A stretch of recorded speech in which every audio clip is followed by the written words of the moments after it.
Thanks student, Prabhatam. Sanskrit की online class में आप सभी का स्वागत है। अभी संस्कृत व्याकरण में संधि प्रकरण चल रहा है। संधि प्रकरण में संधि किसे कहते हैं? सम उपसर्ग पूर्वक, सम उपसर्ग पूर्वक धा धातु, सम उपसर्ग पूर्वक धा धातु की प्रत्यय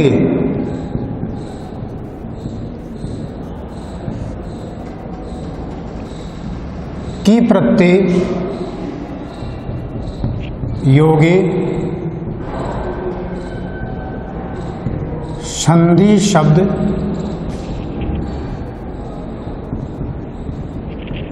निष्पद्यते। अर्थात सम उपसर्ग पूर्वक धा धातु की प्रत्यय के योग से संधि शब्द बना है। संधि शब्द की परिभाषा है वर्ण संधानम, वर्णों का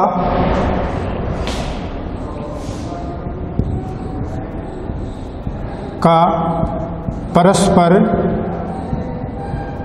मेल ही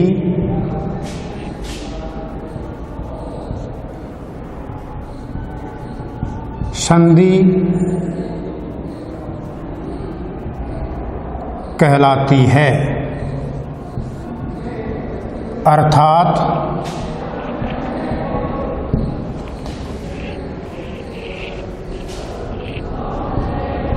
परः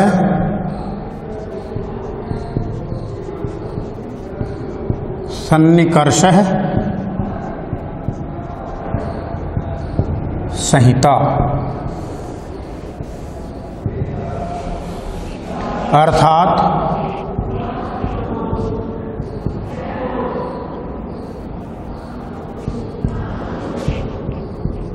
सूत्र से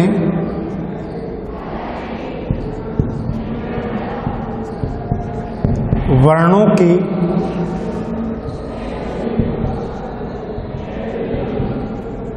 अत्यधिक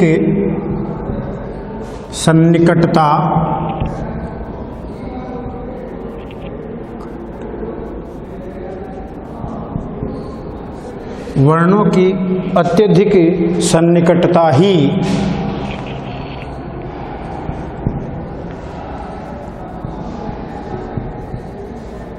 संधि कहलाती है।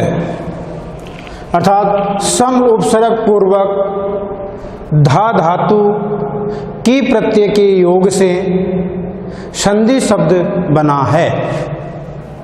वर्णों का परस्पर मेल ही संधि कहलाती है। अर्थात परसन्निकर्ष संहिता सूत्र से वर्णों की अत्यधिक सन्निकटता ही संधि कहलाती है। संधि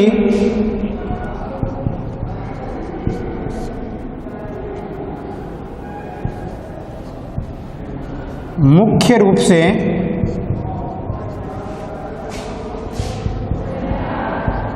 तीन प्रकार की होती है। संधि मुख्य रूप से तीन प्रकार की होती है। पहली स्वर संधि। स्वर संधि, स्वर संधि को अच संधि के नाम से भी जाना जाता है।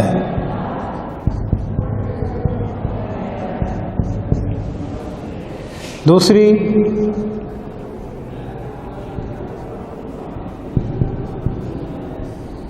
व्यंजन संधि। व्यंजन संधि को हल संधि के नाम से भी जाना जाता है। तीसरी है विसर्ग संधि।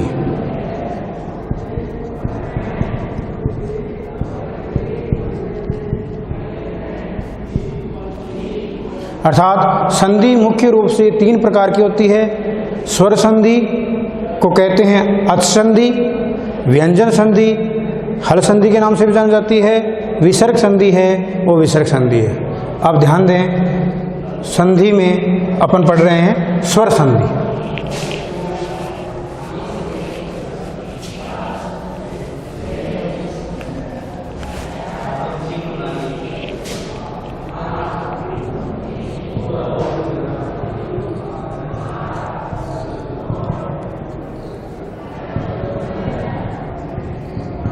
दो स्वरों के मेल को स्वर संधि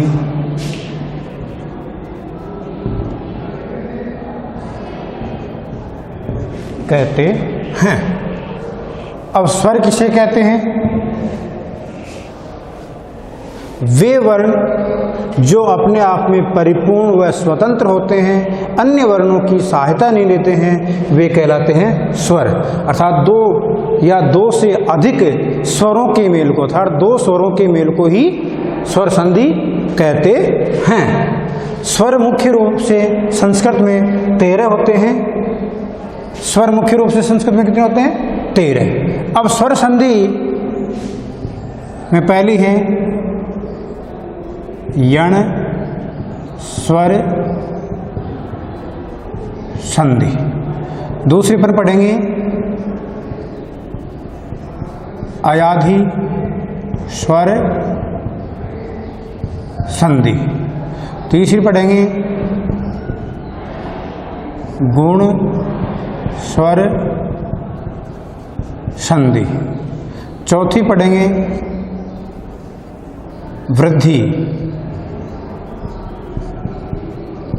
स्वर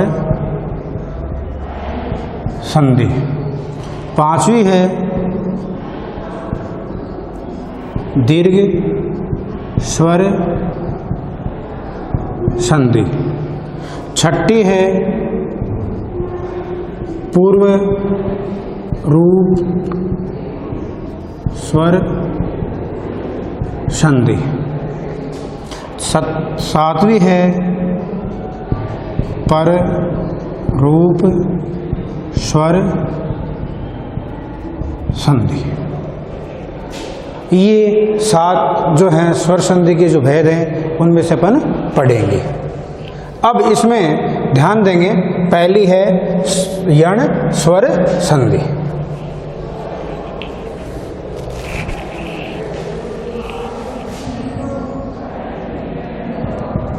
इको यण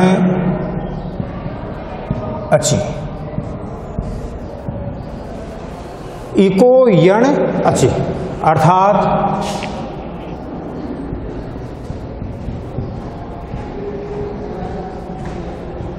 इक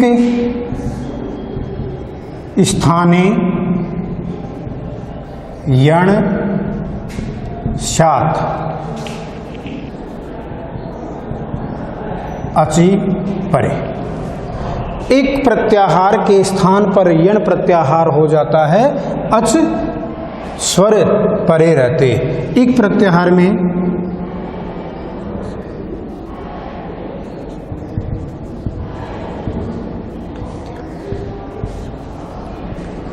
ई उ री लृ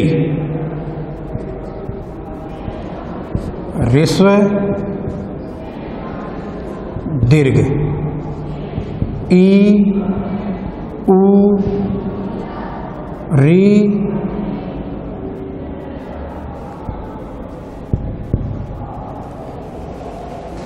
एक प्रत्याहार ऋस्व इकार हो या उकार हो, ऋकार हो लृकार हो, अर्थात ये ऋस्व हो या दीर्घ हो, इसके पश्चात कोई भी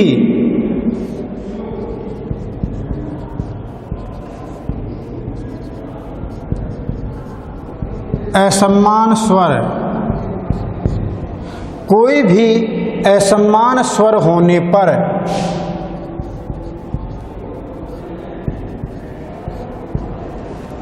असमान स्वर होने पर ई के स्थान पर ये ऊ के स्थान पर व री के स्थान पर रे और ली के स्थान पर ल आदेश हो जाता है। अर्थात ध्यान दें तो छात्रों, एक बार पुनः इको यांची सूत्र क्या कहता है? एक प्रत्याहार के स्थान पर यण प्रत्याहार हो जाता है असमान स्वर परे रहते। अर्थात इको ये, उको वे, रिको रे और लिको ले आदेश होगा। कब?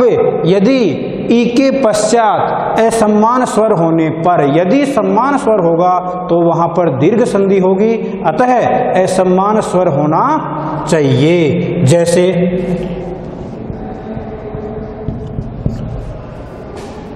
प्रति प्लस एक है, इसमें ई है, इधर ए है, तो सूत्र के अनुसार असमान स्वर है। यदि समान होता तो दीर्घ होती, तो असमान स्वर होने पर ई को हो गया ये और इधर ए पूरा, जैसे प्रत्येक है अर्थात प्रत्येक। सु प्लस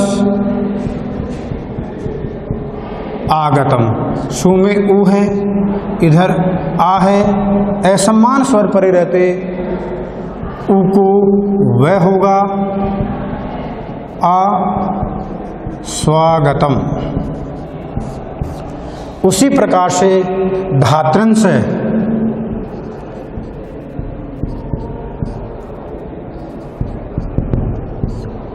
धात्री प्लस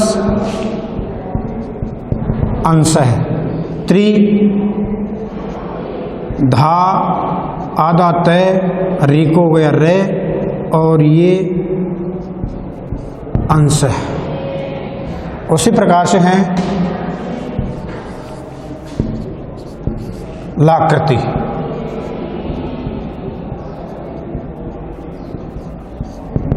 लृ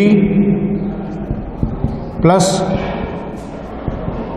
आकृति, लृ को लय हो गया, आधा आ मिल गया, लाकृति। फिर छात्रों ध्यान दें, इक के स्थान पर यण होता है असमान स्वर परे रहते, तो प्रति प्लस एक है, सु प्लस आगतम, धात्रांश धात्री प्लस अंश, लृ प्लस आकृति लाकृति। इसी प्रकार से ये आपकी यण संधि कंप्लीट है। इसके उदाहरण और मैं बता रहा हूँ। इति प्लस आधि, इति प्लस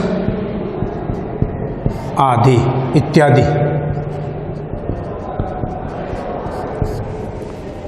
इति प्लस आधि इत्यादि। यदि प्लस अपि, यद्यपि,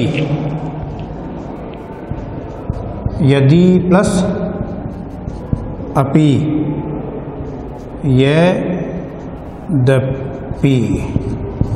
यद्यपि। इस प्रकार से यण संधि कंप्लीट हो गई है। अब आगे अपन पढ़ रहे हैं अयाधि स्वर संधि। अयाधि स्वर संधि।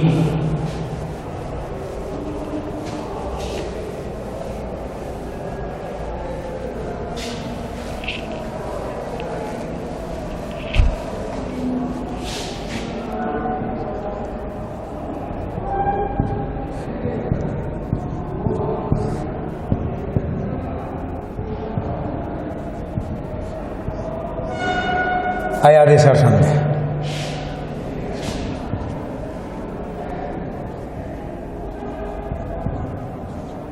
ईचो अय वा या वह।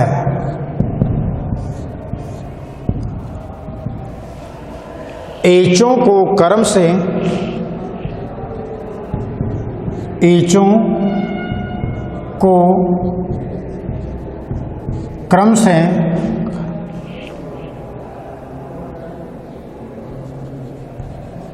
अय, अव,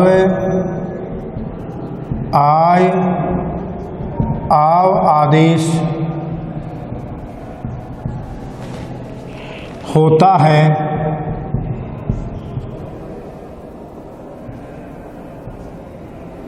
कोई भी स्वर परे रहते।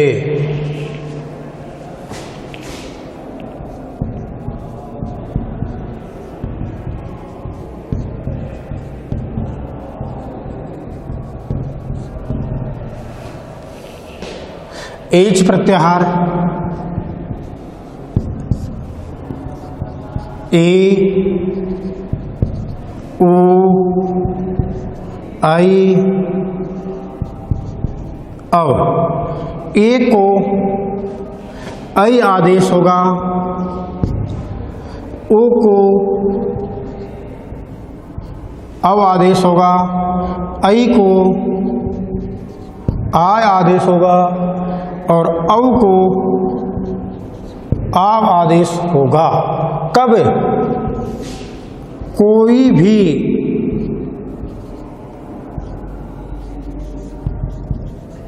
स्वर परे रहते,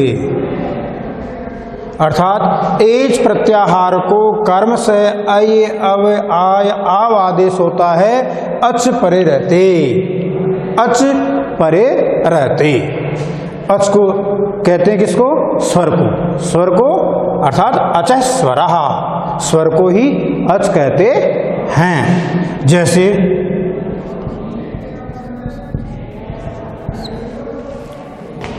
हरये,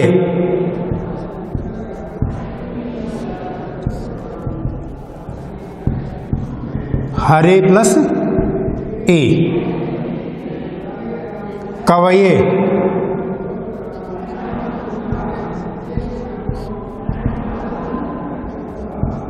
कवि प्लस ए।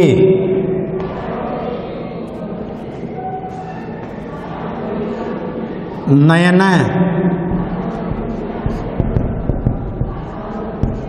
ने प्लस अनः।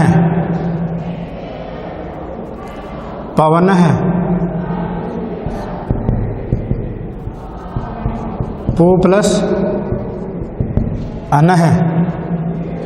नायक,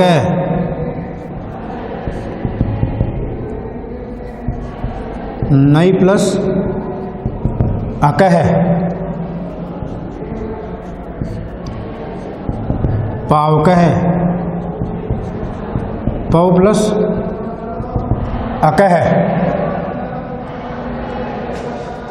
नायक है, पावक है, गायक है, पौ प्लस अकह, अर्थात गई प्लस अकह गायक है। इसी प्रकार से आ जाओ, गई प्लस अकह गायक है, गई प्लस अकह गायक है। नई प्लस अकह नायक है, इसमें क्या हो गया? नायक है। अब ध्यान देंगे, इधर ए है,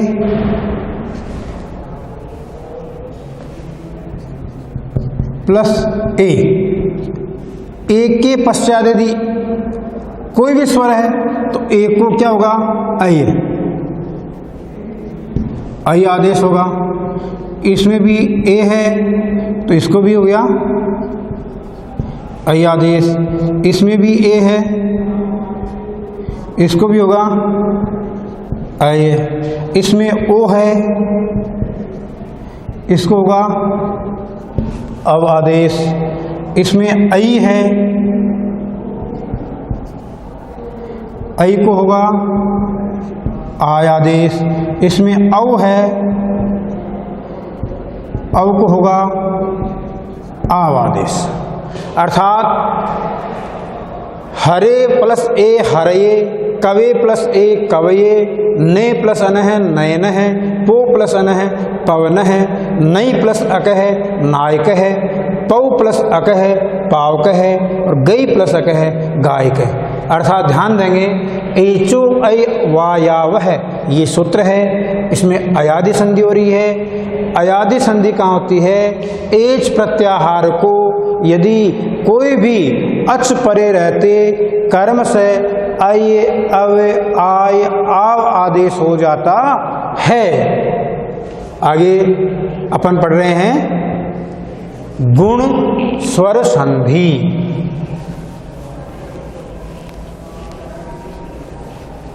गुण स्वर संधि।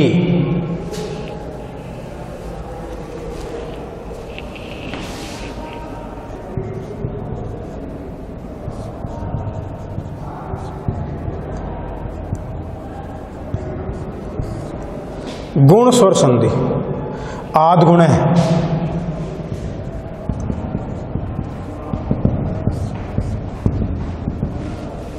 आद गुण सूत्र से क्या होता है? ए या आ के पश्चात, ए या आ के पश्चात यदि ई हो तो इन दोनों के स्थान पर ए गुण होगा। यदि इनके पश्चात उ हो तो ओ गुण होगा। री हो तो अर्गुण होगा और री हो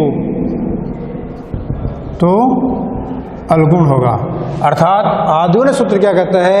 ए या आ के पश्चात ऋस्व ई या दीर्घ ई होने पर ए गुण हो जाता है और ए या आ के पश्चात ऋस्व उ या दीर्घ उ होने पर ओ गुण हो जाता है। या फिर ए या आ के पश्चात ऋस्व दीर्घ या री होने पर अर्गुण हो जाता है। ए या आ के पश्चात ली होने पर अलगुण हो जाता है। जैसे गणेश है,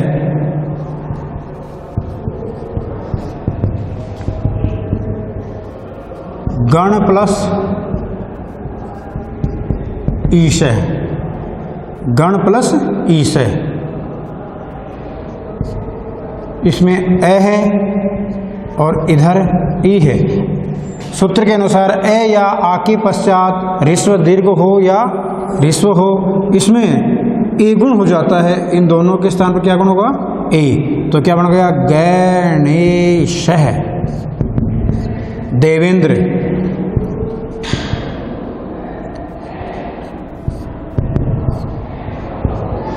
देव प्लस इंद्र है, उपेंद्र। उप प्लस इंद्र।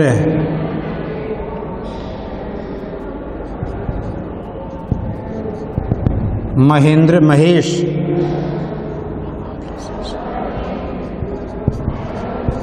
महेश है,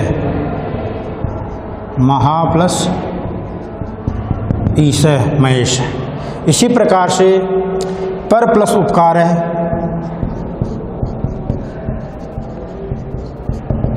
परोपकार है,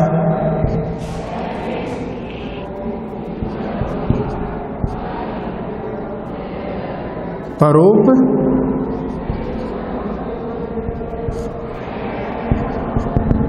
है। पितृ प्लस आज्ञा,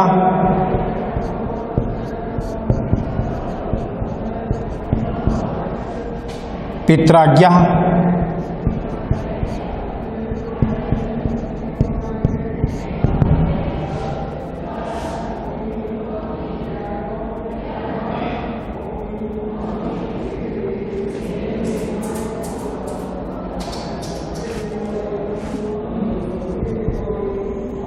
चलो ठीक है, ये आपकी गुण स्वर संधि समाप्त हो गई है।